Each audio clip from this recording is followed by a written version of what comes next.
발전론체에 큰 영향을 미쳤다고 생각합니다. 제가 이시진이 가장 뛰어나다고 생각한 이유는 시대적인 변화에 맞게 불합리한 내용을 비판하고 삭제한 점, 그리고 새로 발견된 약물들을 계속해서 업데이트하고 구체적인 약물 운용에 대한 체험을 보존하고 소개한 점이 인상적이었기 때문입니다.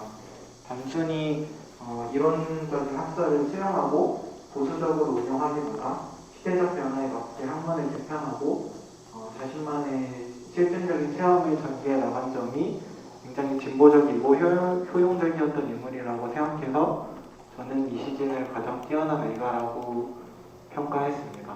감사합니다. 예, 혹시 이렇게 발표한 것에 대한 질문 있을까요? 궁금한 점, 이시진에 대해서 궁금한 점. 다 알아요? 다 몰라요? 아마 다 모른다가 더 맞겠죠? 그래도 좀 알 수 있는 거, 이시진, 뭐 지금 여기 나와 있는 것처럼 이런 책들도 저술했다라고 하는 부분, 그 다음에 주로 보는 것이 본초 강목이죠. 본초 강목이라는 책을 갖다가 언급을 하는데, 이 본초 강목이라는 책은 아직 본초학 안 배운다 그랬죠. 네, 본초학을 배우면서 가장 많이 언급되는 책 중에 하나가 이 본초 강목이라는 책이에요. 그래서 본초 강목이라는 책에서 나와 있는 내용들을 갖다가 많은 이야기들을 하고 있죠. 그래서 특히 그 본초는 뭐 아주 잡다한 걸 다 연구를 하는 거예요. 그러니까 일단 약재도 연구하는데 이 약재가 꼭 식물만 있는 게 아니잖아요.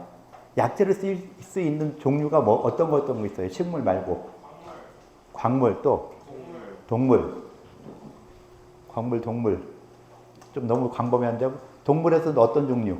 동물성 약재들이 혹시 뭐가 있나? 녹용, 예, 사슴뿔 또 장어, 뭐 그다음 또 뭐요? 별갑? 별갑. 예, 좀 어려운 걸 이야기했고요. 자, 그다음 좀 더 쉽게 가면은 사냥? 사향. 예, 돈 되는 거 많이 이야기하죠. 옛날에 돈 되는 것보다는 좀 구하기 쉬운 거. 섬수. 또 뭐 구할 수 있죠. 일단 내 몸에서 나온 것도 다 약재를 쓸 수 있었어요. 그래서 사람 몸에 나오는 것들도 약을 썼고. 태반 알죠? 태반. 태반도 약을 썼어요. 예, 자학을 해서 약을 썼는데 이런 태반도 사람 태반도 쓰고 요즘에는 이 사람 태반 못 쓰죠. 그래서 이 다른 동물의 태반을 갖다가 태반 주사라고 해서 맞기도 하고 있어요. 그래서 태반이 효과가 좋다라고 해서 쓰고 있는 것처럼 모든 것들이 다 그 약재를 쓸 수 있다 보니까 그런 부분들에 대해서 다 연구를 하다 보니까 이 사람 보면은 약물학자가 아니라 그냥 박물학자죠. 완전히 박사예요. 모르는 게 없을 정도로 다 많은 부분에 대해서 알게 되는 이런 부분이고 그런 것들을 알고자 하니까 책만 봐서는 안 되죠.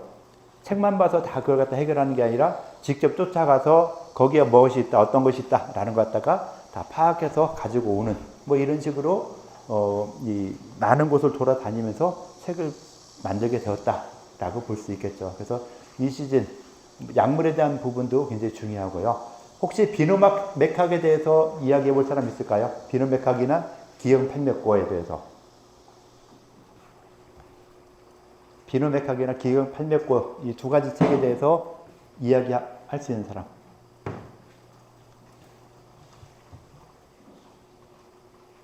뭐 여러분들 큰 거 안 바라요. 그냥 한번 뭐뭐 있다라는 것 정도 얘기하고 그 다음 나는 요 책에 대해서 어떻게 생각한다. 이 정도만 하면 되거든요.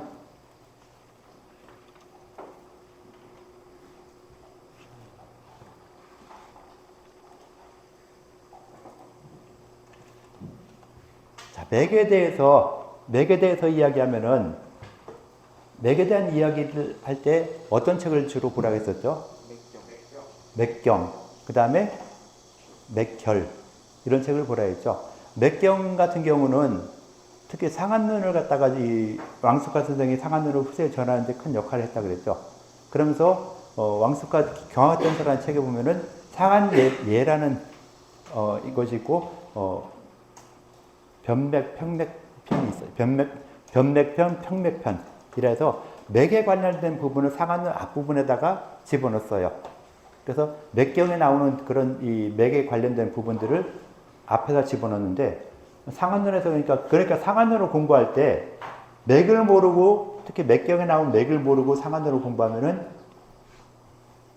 하나만하다 라고 볼 수 있어요. 그래서 맥경이 굉장히 중요한 위치를 차지하는데 맥 자체로에 대한 것도 중요하지만은 상한론과 같이 연구할 때 상한론을 공부할 때 그 맥이 굉장히 중요한 역할을 차지하고 있어요. 그래서 그런 맥상을 갖다가 많이 인지하고 있어야 되겠죠. 맥에 대해서는 인지하는 것도 중요하지만 더 중요한 것은 내가 맥을 잡았을 때 과연 이 맥이 어떤 맥인가 하는 걸 파악하는 게 중요하다 그랬죠. 그래서 여러분들 맨날 하던 숙제 낸 거 있잖아요. 자기 맥 잡아. 네. 본인 맥 죽으라고 잡아봐라. 그죠? 본인 맥 계속 잡아보라 했잖아요. 내 맥을 계속 잡아야 돼요. 그래서 내 맥상이 어떤가 확인할 필요가 있겠죠. 맥상이 어떤가? 옆 사람 거 잡지 말고 내 것만 먼저 잡아요. 내 맥 잡으면서 아 맥이 어떻게 변하는가. 여러분들 수업 시간 딱 지금 왔을 때 지금 맥을 잡는 거하고 끝날 때쯤 맥을 한번 잡아보세요. 똑같은가 다른가? 지금은 손에 감각이 별로 없으니까 다 똑같을 수 있지만은 나중에 가서 어느 정도 이 맥을 오래 잡고 하다 보면은 맥상이 아 바뀌는구나 변하는구나. 사람의 기운 자체가 지금 이 시간하고 2, 30분 있은 후에 이 맥상이 같을까요? 다를까요? 변할 수가 있겠죠. 왜? 그냥 앉아서 계속 머리만 굴리는 거잖아요. 몸을 활동하는 게 아니라 머리만 굴리다 보니까 맥도 보면은 몸 전체의 상태가 좀 아무래도 안정이 되는 이런 부분이다 보니까 맥 상태도 조금씩 편안해지고 안정되는 이런 부분으로 바뀔 수가 있겠죠. 그래서 그 맥이 바뀌는 것이 실제로 그만큼 바뀌느냐. 그 다음 끝났다. 신난다. 나가자 하면 또 맥이 어때요? 또 확 뛰겠죠. 그래서 그런 부분들이 맥상이 바뀌는 부분들을 갖다가 계속 잡아보면서 맥이 이렇게 바뀐다. 이런 맥들은 이렇게 있구나 하는 것들을 갖다가 볼 필요가 있어요. 어찌됐건 맥에 대해서 말했을 때 맥경, 맥결 같은 책들을 많이 보는데 한참 후에 이제 명대에 와서 맥에 대한 전문서가 이렇게 나온 거예요. 비노맥학이라 해서 맥에 대한 전문서가 나와서 이 맥을 갖다가 앞선 사람들이 굉장히 많은 이야기들을 했는데 이것도 복잡하니까 그냥 이 정도 맥으로만 한번 보자 라고 하면서 여기서도 맥을 27 정도로 나눴다 라고 하는 이런 부분들. 그러니까 앞시대 맥경, 맥결에 나왔던 내용들을 시대에 맞게 변형시켰다 이렇게 보면 되겠죠. 그래서 맥경에 나왔던 그런 맥을 그대로 1000년 이상 지났는데 그걸 그대로 쓸 수 있느냐? 아니다. 요즘에 맞게 새로 쓰자. 새로 한번 언급하자라고 해서 이 비노맥학이라는 책이 나오게 되었고요. 그 다음에 기경팔맥고라는 것은 기경팔맥에 대해서 경락 중에 기경팔맥에 대해서 연구를 많이 해놨어요. 그런데 이 기경팔맥고는 내경과 난경에서 기경팔맥에 대한 내용들이 다 나와 있어요. 내경에서는 기경팔맥이라는 용어를 쓰지 않았어요. 그냥 이 12경맥이나 맥에 대한 이야기를 좀 몇 가지 하다가 난경에서 기경팔맥이라는 이런 용어를 써주면서 이런 것들이 있다라고 했는데 이 두 가지 내경과 난경에 나와 있는 기경팔맥에 대한 내용들을 다 뽑아가지고 그걸 정리한 것이 이 기경팔맥고라는 책이에요. 그래서 기경팔맥에 대해서 경락에 관련되는 그런 부분을 갖다가 좀 이야기할 때 가장 많이 쓰는 것이 기경팔맥고라는 책이다라고 볼 수 있는 것이죠. 그래서 이 시즌에 대한 이야기가 간단히 이렇게 끝났고요. 또 아까 누가 발표한다 했었죠? 예. 누구에 대해서 할 거예요? 장계빈. 장계빈?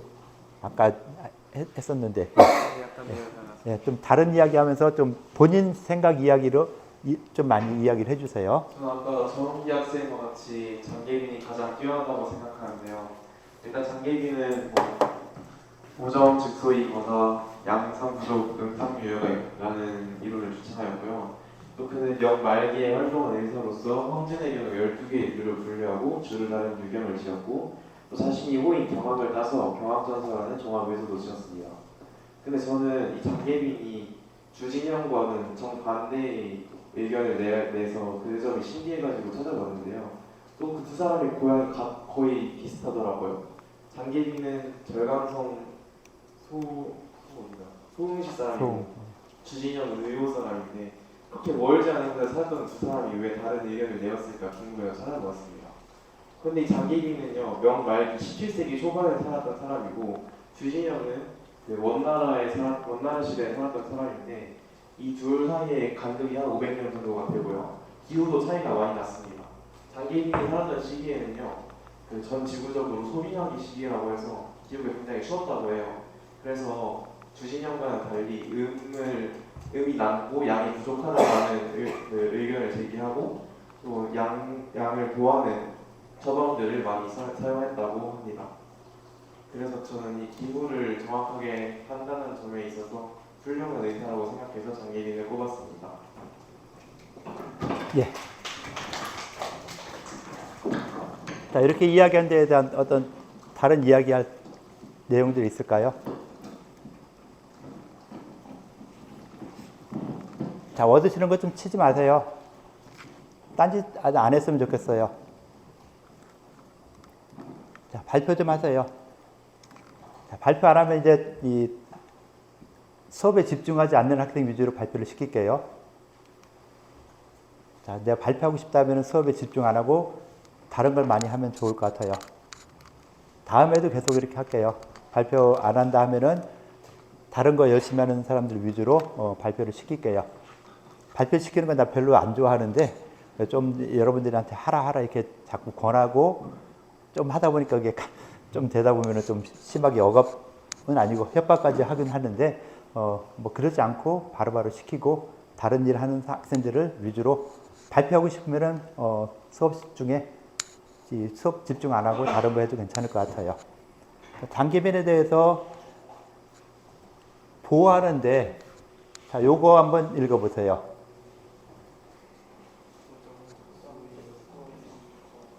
자, 고정직 소위 거사 한다. 해석이 어떻게 되겠죠? 자, 해석.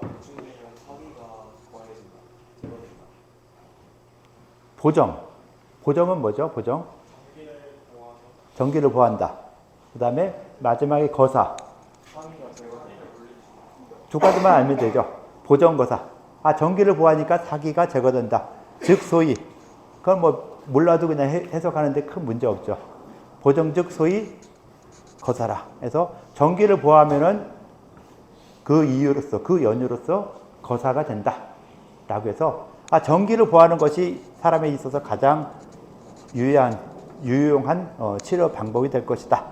라고 생각을 한 거예요. 그래서 부정거사라고 표현하는데 부정거사라 정기를 북돋아주고 사기를 내쫓는다. 라고 표현하면서 이런 치료 원칙은 요즘 이렇게 항암 치료에서도 기본 치료 원칙으로서 부정거사라는 이런 이 원칙을 가지고선 이야기하죠. 그래서 양정적 적자제, 전기를 갖다가 보충을 시켜주면은 적치, 압류 같은 암종 같은 이게 뭉쳐져 있는 것이 없어질 것이다. 라고 해서 기본적인 치료 원칙으로서 전기를 보호하는 것을 많이 활용을 하고 있어요. 그래서 그렇다고 무조건 보호한다고 다 좋은 건 아니지만은 이런 원칙을 가지고 어느 정도 이야기를 하고 있다라고 말하면서 이 음양에 대한 이런 부분들을 갖다 말을 하면서 처방이 이렇게 약제가 약간 바뀌죠. 인상 같은 약제나 숙장 같은 약제가 음양을 보호하는 대표적으로 사용이 된다라고 말을 하면서 특히 보호하는 방제 중에서는 뭘 썼냐 하면은 이걸 썼어요. 이 약을 굉장히 많이 썼기 때문에 이 약을 많이 썼기 때문에 이 사람 별명을 장숙지, 장계비니까 장에다 숙장 많이 썼다고 장숙지라는 별명이 붙을 정도로 숙장에 들어간 약재를 굉장히 많이 사용했죠. 그 숙장으로서 보험시키는 이런 약 대표적인 처방이 혹시 뭔가 알아요? 사물탕 또 네? 보증기탕? 보증기탕에는 숙장이 안 들어가요.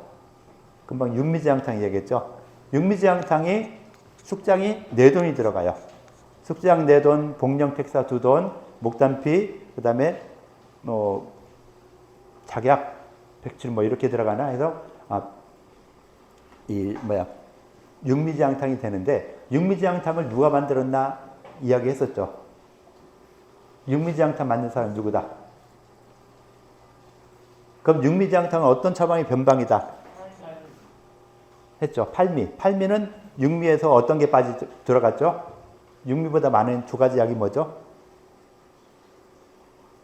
팔미에서 육미를 받겠다 했잖아요. 자, 육미에서는 숙지향이 주약이었어요. 팔미도 숙지향이 주약이에요. 그럼 육미와 팔미 구분점이 무엇이냐? 예? 부자? 계피? 자, 육미와 팔미 구분점 어떤 거요? 부정? 예? 그 내용이 뭔가 내가 몰라서. 부자예요, 부자. 부자? 부자 아까 얘기했던 것들. 6개? 6개? 그런 것이 아니라 육미와 팔미 어떤 처방이 있어서 그 처방의 주안점. 자, 육미는 무엇을 치료하고 팔미는 무엇을 치료한다. 그 효능.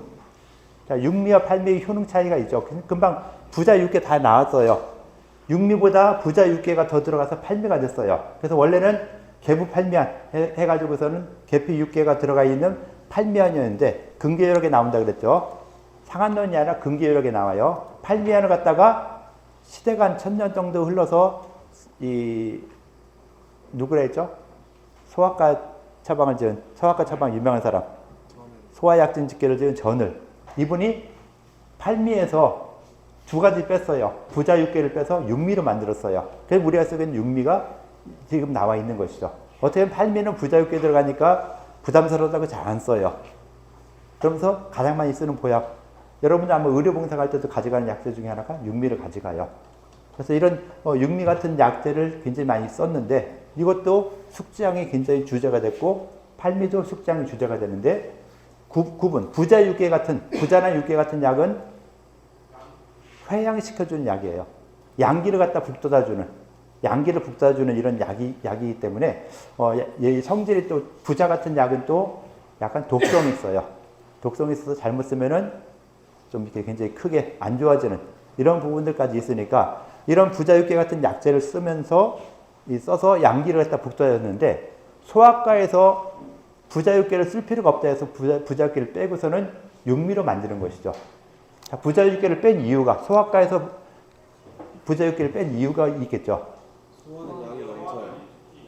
그죠?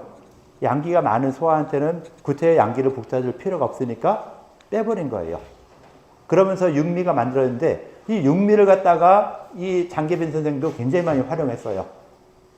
그런데 육미 자체로만 쓰려니까 이거 부담도 많이 돼. 숙장 내 돈이 들어가서 부담도 많이 되고 하다고 하면서 그 처방을 변방을 시켰어요. 자기환 우기용 같은 이런 처방으로 변방을 시켜가지고 6개가 아니라 한 3, 40개 정도 약을 갖다가 만들어가지고서는 처방을 구성해서 쓰고 있어요. 그래서 육미의 변방으로 요 장계빈 선생도 육미 변방을 활용했다. 굉장히 많이 쓰는 이런 처방으로 만들어놨고 그 다음 우리나라 사상의학에서 이것도 변방했다 했죠. 뭘로 쓴다 했죠? 독칼지향. 네, 독칼지향이 아니라 형방지향탕 같은 지향탕인데 독칼방풍, 형계 같은 이런 약재로서 풍사를 막는 이런 약재를 써가지고서는 그 처방을 구성했다라고 하는 것까지 나오게 되는 것이죠. 그래서 이 처방들이 변방되는 과정들을 갖다가 이렇게 한번 보면은 더 좋을 것 같다라고 이야기를 하고 있고요. 그래서 장계비에 대한 이야기 간단히 이 정도 하고 지금까지 이야기 안 했던 사람에 대해서 누가 또 발표를 좀 하실까요? 의사 두 사람 말고 다른 사람에 대해서 발표를 좀 하시죠.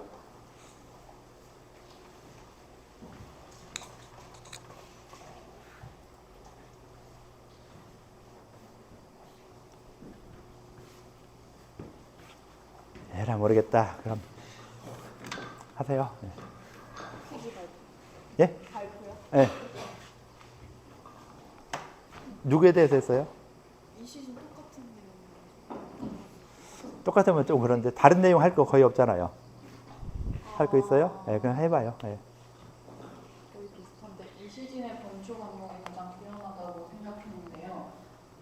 주요 의학 사상으로는 기미음량, 승강구증 등의 양리학설을 흡수하고 약물 주치 항목에 약물의 주요 효능을 개발하여 단순한 조치 등으로 기록하였습니다. 또 약물의 작용을 설명함으로써 병증 위치에도 도움을 주었는데요.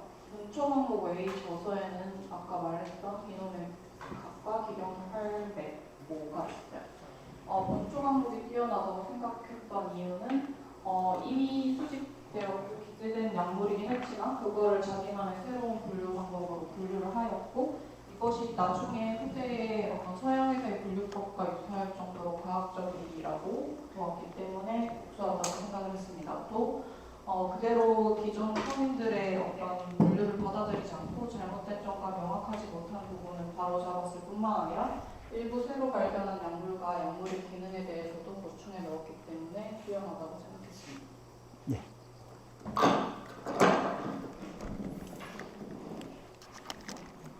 더 뭐 질문이나 하고 싶은 말 있을까요? 이 시즌에 대해서? 예. 서양이랑 비슷할 정도로 과학적으로 분류했다 하셨는데 어떻게 비슷한 건지 잘 이해가 가지 않습니다. 일단 검색을 해보세요. 책을 검색을 해보시면은 그렇잖아요. 솔직히 나도 모르잖아요. 질문한 사람도 모르고 발표한 사람도 다 몰라요. 그러니까 어떻게 해야 돼요? 검색을 해야 되겠죠. 자, 본초 과목이라 한번 쳐서 한번 검색을 해보세요. 어떤 게 나오나?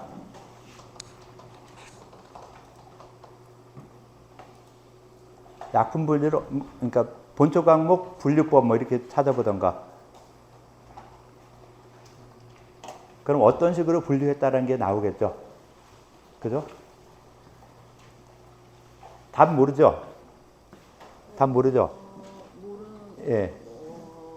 아는 것 같기도 하고, 모르는 것 같기도 하고, 실제로 모르고, 예. 당연히 모르죠. 뭐 본초 책을 안 봤잖아요. 본초 책 거의 안 봤으니까, 본초 어떻게 생겼나 몰라요. 자, 뭐 찾았어요? 예, 누구요? 예. 저 이거 발표를 써도 돼요? 발표 아까 했잖아요. 안 했는데. 아까 안 했어요? 예, 그럼 발표해요. 예. 저거에 대한 답변을 예, 발표를 써도 돼요? 예. 그 제가 찾아봤는데 마이크. 제가 찾아봤는데요. 린네 다들 아시나요? 스웨덴의 식물학자 린네의 생물 계통 종속에 대해 설명한 생물 분류법이 본초 과목의 분류법과 크게 다르지 않았다. 굉장히 비슷했다고 합니다. 린네가 어떻게 했는데요? 린네요? 예. 자, 린네를 생물의 계통, 그 종속 과목 강문계 이런 그런 분류 체계를 잘 이렇게 약간 종류별로 본초를 따라라락 했다라고 했는데 그럼 내가 뭘 보고 이걸 썼다라는 걸 이야기를 해줘야 되겠죠. 이거 내가 알아서 말한 게 아니잖아요. 지금 자료를 보고 찾아온 거잖아요. 맞아요. 그 자료가 어떤 자료라는 걸 얘기를 해줘야 되겠죠. 아, 이 자료는 예. 중앙 뉴스입니다. 중앙일보에서 며칠자 기사라는 것도 나오겠죠. 23년 4월 따끈따끈한 예, 따끈따끈하게 5개월 전입니다. 예, 따끈따끈 나온 그 자료이다.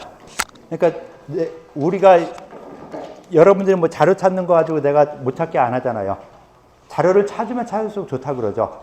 그런데 그 자료가 과연 믿을 수 있는 거냐 없는 거냐 이걸 확인하라겠죠. 이것처럼 신문에 나온 자료면 그래도 그나마 조금 더 기자들이 좀 더 고민하면서 쓴 거겠죠. 그리고 일반 블로그나 이런 데 보면은 그냥 기자가 쓴 게 아니라 본인들이 알아서 남이 써놓은 요 내용을 갖다가 싹 벗겨가지고 자기 블로그에 올리고 하는 이런 부분도 많이 있어요. 그래서 그런 것들은 잘못될 확률이 크죠. 그럼 잘못된 거는 어떤 것이 잘못됐다, 맞으면 어떤 것이 맞다라고 하는 것들을 갖다가 다 봐줄 필요가 있는 것이죠. 그래서 여기서도 약물에 대해서 이야기할 때 이렇게 이야기했다라고 써놨잖아요. 여기 써있죠.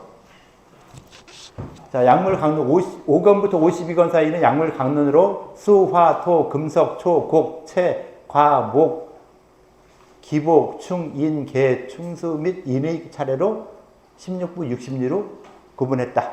그래서 종속 과목 강문계로 하는 것처럼 여기서도 16부 60류 또 1892종 약물을 갖다가 다 배열을 했다. 라고 해서 약물 배열하는 데 있어서 나름대로 체계를 가지고 이야기했는데 이건 이 시즌만 그런 게 아니라 앞 시대 사람들도 다 이야기했었죠.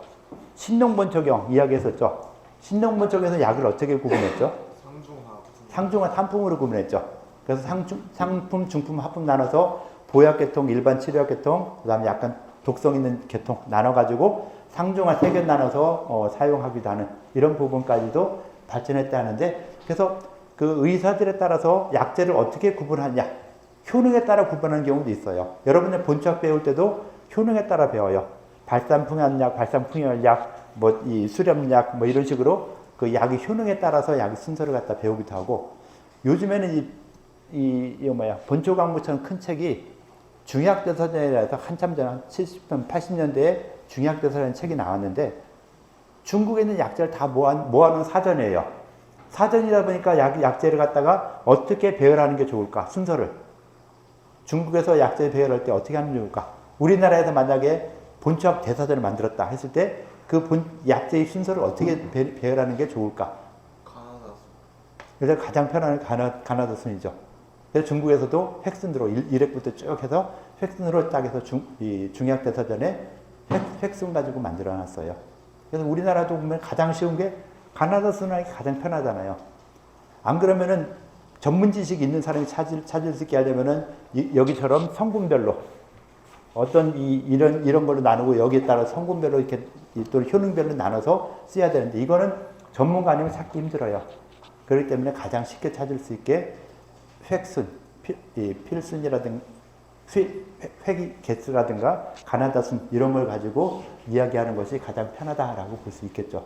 그래서 굉장히 많은 이 내용들을 갖다 기록하다 보니까, 혼자서 많은 내용을 기록하다 보니까 단점이 생길 수 있겠죠. 거기서 생겨난 단점이 무엇일까요?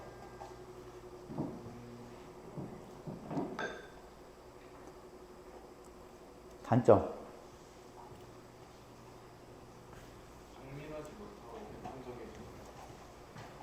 네. 객관적이지 못하죠. 어차피 내가 쓰는 거니까 내 멋대로 쓰는 거죠. 여러분들 그 한 번 해석할 때 보면은 다 지멋대로 해석하잖아요.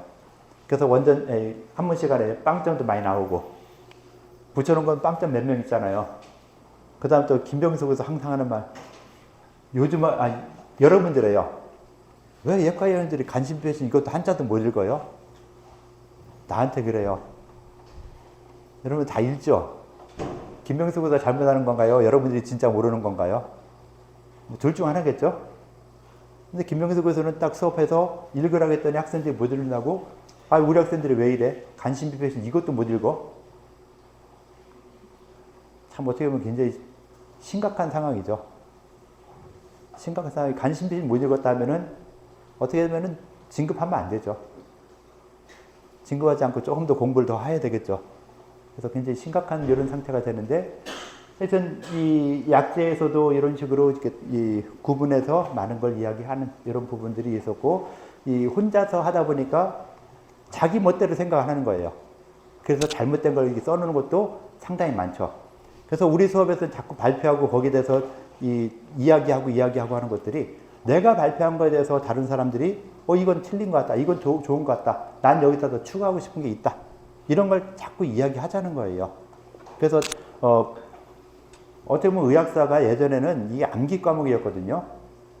그러니까 무조건 다 암기해야 되는 그런 부분이었어요. 근데 암기를 하면은 그때 반짝하는 효과는 좋아요. 굉장히 많이 아는 게 많다라고 하는데, 다음 학기 가면은 아무것도 솔직히 다음 학기가 뭐야? 시험 끝나고 나면 아무것도 모르죠. 그래서 그런 부분들이 과연 좋을까? 이런 고민들을 많이 했고, 그래서 이렇게 단순하게 암기하는 것보다 조금 더 그에 대한 부분들을 내가 발표한 거에 대해서 서로 이야기해보는 이런 시간을 갖는 것이 좀 더 좋을 것 같다라고 생각을 해서 자꾸 여러분들에게 발표해라, 그 다음에 또 거기에 대한 토론하고 이야기해라, 질문해라 라고 하는 거니까 조금 더 적극적으로 좀 해줬으면 좋겠어요. 자, 이 두 사람 말고 다른 사람에 대해서 또 발표를 좀 누가 해보시죠. 예.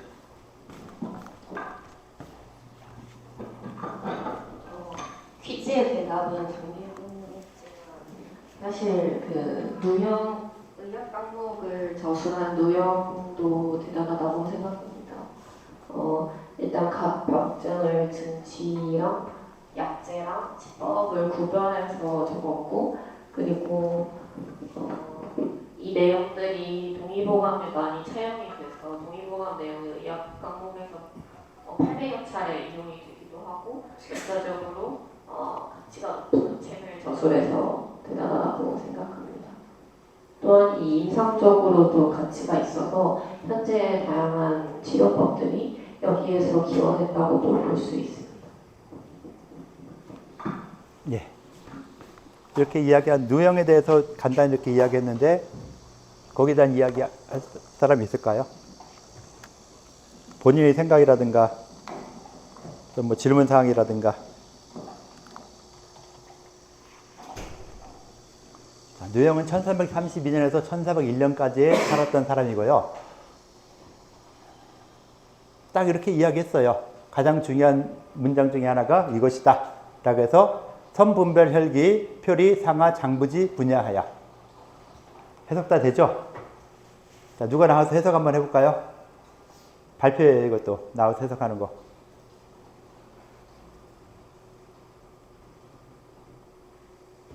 자, 나오세요. 누구든. 내가 도와줄게.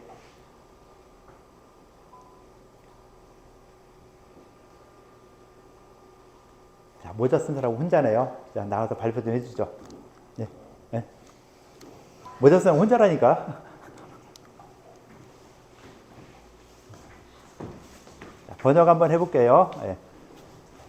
먼저 기와 혀를 나누고 구별하고 표리 그리고 위아래 그리고 장부를 구분하여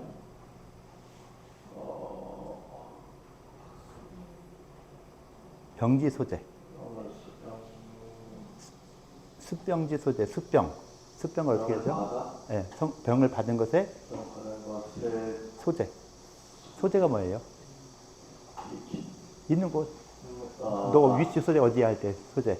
그래서 습병지 소재 하면 어떻게 되겠죠? 알고 첫 번째 이렇게 하고 그다음 두 번째로 차차 다음으로 관찰한다. 근데 뭐냐 요거를 허실과 한열의 사기에 병이 되는 바를 관찰하고 예, 하야 치료한다. 라고 번역이 됐어요. 예, 됐어요. 수고했어요. 뭐 여러분들 다 하라고 안 해요. 옆에서 도와주니까 자신 있게 나와서 하세요. 그럼 발표 한번 한 게 되잖아요. 얼떨결에 발표하게 됐잖아요. 모자 썼다고 지금 모자 쓰느라 혼자라서 딱 여기 했는데 이렇게 하게 되니까 발표한 거 모자란다고 실제로 그 의학사 이 채점을 하다 보면서 성적을 내다 보면서 발표 점수가 굉장히 많이 큰 차이를 차지했어요. 발표를 계속 하는 사람들 계속 잘하고 안 하는 사람 아예 안 하다 보니까 점수 차이가 너무 많이 나서 발표도 좀 이 편차를 좀 줄이려고 좀 발표를 갖다가 하루에 한 번만 딱 한정을 한 것이죠. 네, 그렇게 봐주시면 되고요. 자, 먼저 기혈을 갖다 구분하고 표리, 상하, 장부의 분야를 갖다가 분별하여서 자, 병이 어디 있나를 갖다 잘 분별해야 되겠죠. 자, 병이 머리에 있냐, 다리에 있냐 알아야 되겠죠. 그런 걸 갖다 먼저 알아서 이지 습병지 소재, 병이 받은 바의 어디에 병이 받았는가, 병을 받은 곳의 소재를 갖다가 알아서 자, 요걸 갖다 변별하면은 병이 어디에 있나를 알게 되고 그 다음에 허실, 한열의 사기가 어떤 것인가를 관찰하여서 자, 병이 어디에 있다 위치를 갖다 알고 그 병이 한열 허실에 따라서 어떤 병이 되느냐. 머리가 아픈데 머리가 열나면서 아플 수도 있고 차면서도 아플 수 있고 뭐 겉에 아플 수도 있고 속이 아플 수 있다 라고 해서 한열 허실 관련되는 부분들을 갖다가 알아서 사기가 어떤 건지 알아서 치료해야 된다 라고 해서 치료하는 기본 원칙을 갖다 이야기했죠. 자, 이런 원칙을 가지고 치료하면 된다 라고 이야기한 이런 걸 갖다가 이야기해서 변증 논치를 갖다가 잘 해야 된다 라는 이야기를 하고 있으면서 1권, 2권, 3권 나누면서 나눌 때 간담, 심, 소장, 비위, 신방광, 상한, 부인 같은 이런 식으로 책 구성이 좀 특이하죠.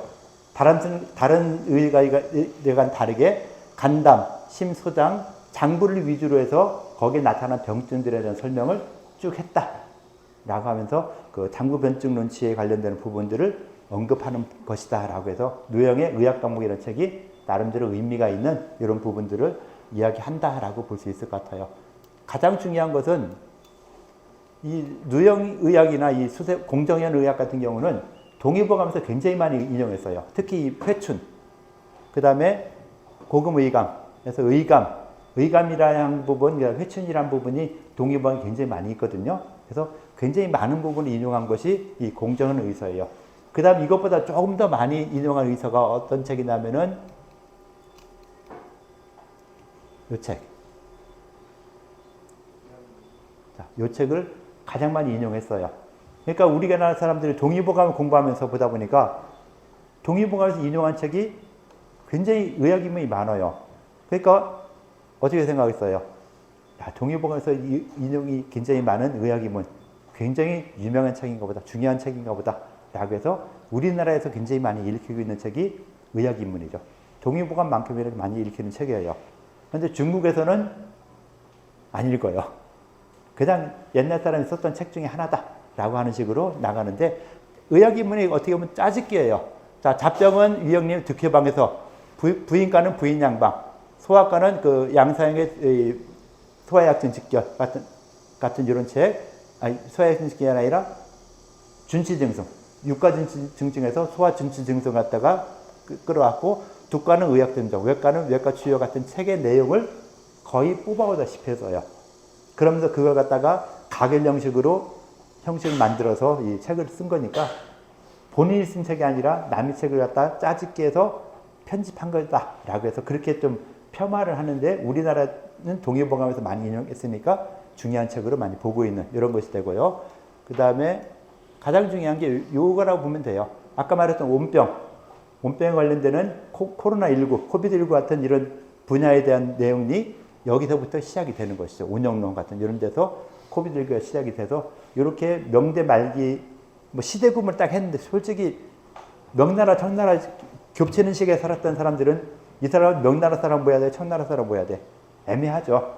그런 것처럼 그냥 명말에 집어넣었는데 거의 뭐 청대로 봐도 큰 무리가 없는 이런 사람인데 이때부터 이제 그 온병에 대한 코비드19 같은 온병에 대한 내용들이 언급이 되기 시작한다.